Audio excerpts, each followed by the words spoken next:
Hey, mi gente, ¿cómo están? Mi nombre es Camilo Rodríguez, más conocido como El Pingo, y estás aquí en el canal de YouTube donde vamos a tener muchísima información de valor.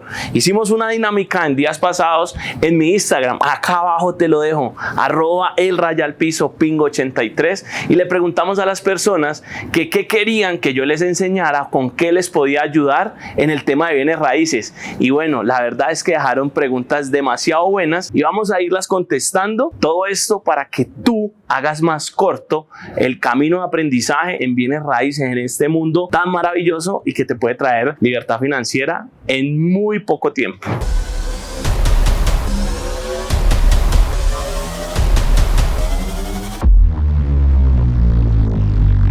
Listo, y vamos a comenzar con esta dinámica. La primera pregunta que me hicieron: ¿qué producto inmobiliario es el más interesante en tu concepto? Mira, para mí el producto inmobiliario que yo mejor valoro es el que últimamente Fabio y yo hemos estado desarrollando, que es el Flipping 2.0. ¿Y en qué consiste? Compramos una casa, la remodelamos, la rentabilizamos, es decir, sacamos su máximo provecho y la dejamos en renta para nosotros. Al cabo de 2 o 3 años puedes llegar a venderla, inclusive sacarle 2 veces o 3 veces el capital que invertiste. Henry Pulido me pregunta lo siguiente: tengo lote norte de Bogotá avaluado en 1.000 millones, estrato 3. ¿Cómo venderlo? Yo lo que te recomiendo es conseguir un buen broker inmobiliario o un corredor inmobiliario. ¿Por qué? Porque estas son las personas que tienen una gran cantidad de base de datos y te pueden promocionar de manera profesional tu propiedad. Normalmente, si tienes una propiedad de 1.000 millones, la comisión de venta de ella puede estar alrededor de 30 o 40 millones. Ese es el dinero que ellos se ganan. Si tú empiezas a pensar en el beneficio que ellos van a tener o lo que ellos se van a ganar en vez de lo que tú vas a recibir, pues obviamente lo vas a ver muy grande, porque pagar 30 millones por la comisión de venta pues es un dinero bastante importante. Sin embargo, mi mejor recomendación siempre es dejar eso en manos de profesionales, porque los profesionales van a hacer muy bien su trabajo. Adicional, que si estás vendiendo una propiedad de 1.000 millones, es un nicho bastante reducido el que tú necesitas para que te vendan. Por favor, me gustaría saber cómo conseguir inversores. Mira, la mejor manera de conseguir inversionistas es que tú aprendas a montar proyectos de inversión. Eso normalmente nosotros lo enseñamos en nuestra academia Conquista tu Patrimonio. Y es que aprender a montar proyectos de inversión generalmente es lo que hace que los inversionistas, valga la redundancia, inviertan contigo con confianza. Normalmente un proyecto de inversión se tiene que hacer sobre 3 pilares: el pilar financiero, el pilar jurídico y la propuesta de valor. Si tú armas un proyecto donde muestres estas 3 condiciones para un proyecto de inversión, muy seguramente vas a lograr tener inversionistas. ¿Qué opinas de los inmuebles en remate como opción para invertir y buscar rentabilidades? A mí el tema de los remates inmobiliarios, la verdad, no me gusta. ¿Por qué? Porque digamos que en el proceso de tú entrar a la puja, porque así se le dice, entrar a la puja por un inmueble que está en remate, que vas a comprar con un supuestamente buen precio, pues lo que tienes que hacer es entrar a pujar con un dinero consignado a un juzgado. Y yo no me siento tan cómodo con eso. Adicional, porque he estado tan involucrado en el mercado inmobiliario que yo sé que con el dinero que puedo ir a comprar un remate, me puedo comprar una muy buena propiedad y hacer el negocio inmobiliario y empezar de una vez a tenerlo y no esperar el resultado del remate. El banco me ofreció un crédito de $50.000. ¿Cómo puedo invertirlo en propiedad raíz? Mira, esta pregunta debería ser un poco más específica. ¿Por qué? Porque necesitamos saber, o yo necesito saber, si lo que te ofreció el banco fueron 50 millones en un crédito hipotecario o fueron 50 millones en un crédito de libre inversión. Dependiendo de la modalidad de crédito que ellos te hayan ofrecido, asimismo yo podría darte una respuesta. Sin embargo, vamos a asumir que son 50 millones para un crédito hipotecario. Mira, 50 millones para un crédito hipotecario normalmente es un dinero bajo para poder comprar una propiedad.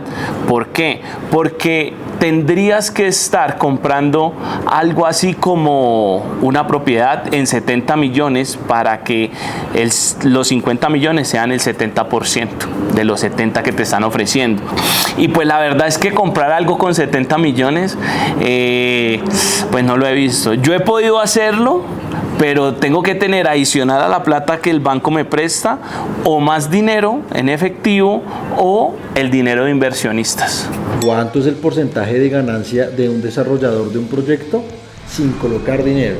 Y bueno, mira, la verdad es que es una pregunta demasiado abierta, porque hay que saber qué tipo de desarrollo o a qué desarrollador tú te estás imaginando. Voy a responder esta pregunta como lo que yo me imagino, y es que si es un desarrollador inmobiliario que está haciendo un proyecto para venta de apartamentos, normalmente el desarrollador va a tener una ganancia que oscila entre un 12 o un 20% del total del proyecto.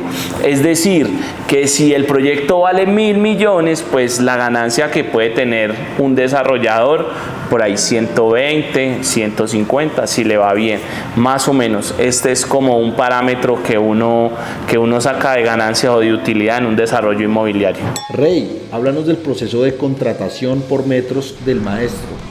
Mira, el proceso de contratación de un maestro por metro cuadrado, la verdad es que es bastante sencillo y a mí me gusta mucho porque tengo demasiado control sobre la persona que me está haciendo la actividad. Normalmente, pongamos que un maestro va a hacer 100 metros cuadrados de estuco. Si tú el estuco lo contrataste y vas a pagar, no sé, 12.000 pesos por metro cuadrado, entonces yo te recomiendo que lo hagas así, que siempre lo dividas por porcentaje en la cantidad de actividades que tiene el estuco. El estuco, cuando una persona va a estucar, ¿qué actividades tiene? La primera, que es el estuco de relleno, ¿cierto? La segunda, que es el estuco ya de pulimiento. Entonces, cuando tú tienes, digamos, estas dos actividades, lo que vas a hacer es que le vas a dividir el pago pues en dos actividades. Si él ya hizo los 100 metros cuadrados de relleno, pues le vas a pagar un porcentaje o el porcentaje al que equivale esos primeros 100 metros en el relleno. Y después viene la segunda parte, que es el estuco de pulimiento, que es cuando ya él entrega la actividad y en ese momento le vas a pagar la segunda parte. Ahora, lo que debes tener en cuenta es que la persona debe estar avanzando a un buen ritmo y nunca debes pagarle más de lo que haga. Así 1000 veces ellos te lo pidan y te juren con mano en Biblia que te lo van a terminar la siguiente semana. Cuando tú estás haciendo una contratación de una persona por actividades, lo mejor es dejar siempre muy claro que le vas a pagar cuando ejecute esa actividad. No sé en cuál nicho de bienes raíces empezar y cómo saber. Gracias. Mira, yo lo primero que te recomendaría es que definas a qué tipo de negocio o qué tipo de ingreso quieres. Si quieres negocios o ingreso de flujos, o si quieres negocios o ingresos de capitalización. ¿Por qué? Porque los dos negocios son muy diferentes. Si tú, por ejemplo, quisieras empezar por negocios de flujo, pues entonces es una estrategia de flujos la que debes utilizar. Si tú quieres hacer negocios de capitalización y crecer el capital, pues obviamente es una estrategia muy diferente. Y digamos que te voy a dar un ejemplo de cómo lo hice yo. Al principio, cuando yo quise comenzar en el mundo de los bienes raíces, pues yo directamente empecé construyendo edificios, y ese primer edificio que construí, lo construí para generar flujo, no para generar capitalización. Sin embargo, en el momento en que yo entro y tengo una quiebra por una mala decisión tomada en mi negocio, me di cuenta del poder que tenía la valorización en los bienes raíces, porque cuando salí del inmueble le saqué casi el 60 o el 70% de rentabilidad a lo que yo ya había hecho. Entonces, para cerrar la idea, antes de preguntar en qué negocio invertir, lo que tienes que saber es cuál es el tipo de ingreso que tú quieres generar, si son flujos o si son capitalizaciones. Parce, ¿sus primeros desarrollos fueron como persona natural o jurídica? Tips. Mire, persona natural o persona jurídica, digamos que el mismo proceso te va a empezar a decir ¿en qué figura te debes convertir? Yo inicié, y hasta hace muy poquito todo lo que yo tenía era como persona natural.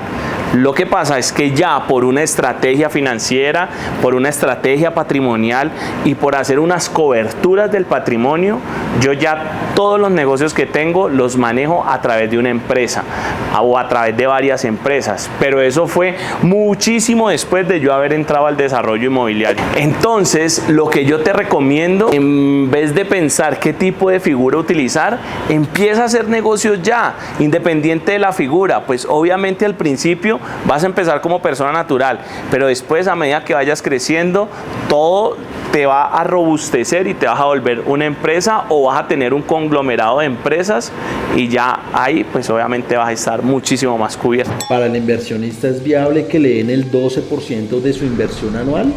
Lo primero que yo necesitaría saber es ese 12% anual, ¿cómo te lo van a entregar? Si te lo van a entregar en flujos, o si te van a entregar una parte en flujos y otra parte en valorización. En cualquiera de las dos opciones, el 12% anual es un muy buen retorno en una inversión inmobiliaria. ¿Por qué te lo digo? Porque tú solamente vas a poner el dinero y vas a empezar a recibir esa rentabilidad, y no tendrías que hacer mayor trabajo para poder tenerla. Sin embargo, es muy importante saber si dentro de esa rentabilidad del 12% ya viene sumada la valorización. Si viene sumada la valorización, creería que te están ofreciendo muy poquito. ¿Hacer un edificio de apartaestudios en estrato 3 o una casa en estrato 5 para rentas cortas? Mira, esta pregunta, la verdad, te la responde el Excel que nosotros hicimos de la métrica dorada. La decisión de si haces un edificio o si haces una casa para rentas cortas, te la van a responder los números que le hagas a cada una de las inversiones. Si tienes que invertir el mismo capital para hacer los dos desarrollos y los dos te están generando una rentabilidad similar, pues yo preferiría hacer el edificio que hacer la casa. A mí la casa me parecería un hueso, porque el edificio se me va a valorizar más. Ahora, todo va a depender de que le hagas bien los números a cada una de ellas, y que también mires cuáles son tus gustos. Mis gustos son muy diferentes. ¿Por qué? Porque yo las casas para rentas cortas, pues yo la verdad preferiría hacer un edificio. Inclusive con lo que me vale construir una casa en estrato 5, que de pronto me vale lo mismo, pero sé que el lote va a ser mucho más costoso, creería que hasta podría hacer 2 edificios de la manera en como yo lo hago. ¡Bingo! Está chévere una propiedad de 7.5 metros de ancho y 41 metros de largo para hacer un flipping. Mira, la verdad es que con ese metraje a mí de pronto me gustaría, pero tendría que entrar a analizarla. Porque digamos que yo lo mínimo que pido en una propiedad es que tenga 8 metros. Sin embargo, 7,5 metros de frente me puede llamar la atención. Ahora, que tenga 41 de fondo va a ser bastante interesante para hacer un desarrollo, porque yo tengo una casa donde teníamos 38 metros de profundidad o de largo y logramos hacer un desarrollo bien amplio, bien interesante. Podría ser, yo haría una evaluación. Para un crédito hipotecario privado, ¿es necesario un evalúo comercial por parte del prestamista? Gracias. Mira, independiente si el crédito hipotecario es por una entidad privada, es por un prestamista privado o es por un banco, yo lo que te recomiendo siempre es tener un avalúo. ¿Por qué? Porque es sobre el avalúo que te van a prestar el dinero que vas a sacar en esa hipoteca. Y muy seguramente si el inversionista privado, si el prestamista te lo avalúa por mucha menos cantidad de dinero, pues te van a prestar menos cantidad de plata. En este año me entregan un lote, pero tengo unas deudas. ¿Qué me recomiendas? ¿Venderlo y salir de deudas?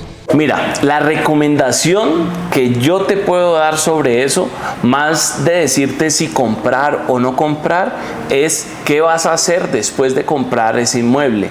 Es decir, si tú puedes comprar ese inmueble y después lo puedes rentabilizar, le puedes montar un edificio, puedes hacer algún desarrollo y ese desarrollo al precio que estás comprando te sale rentable, pues yo te digo, pues adquiérelo. Pero decirte así de buenas a primeras si es un buen negocio, si no es un buen negocio o si se puede hacer sin saber lo que tú estás esperando recibir de esa inversión, me queda demasiado complejo porque es una pregunta muy abierta. Y bueno, hay muchísimas más preguntas, pero no son tan específicas, son muy abiertas. Pero siempre tengan en cuenta lo siguiente, es que las decisiones en bienes raíces se deben tomar basados en los números que la propiedad que vas a adquirir pues te va a generar. Así que si quieres tener muchísimo más conocimiento de bienes raíces, sígueme acá, activa la campanita, suscríbete. Vamos a estar subiendo muchísimo contenido de valor. Y si tú tienes alguna pregunta que sea específica o hacernos algún comentario, déjalo acá abajo que vamos a estarlo leyendo.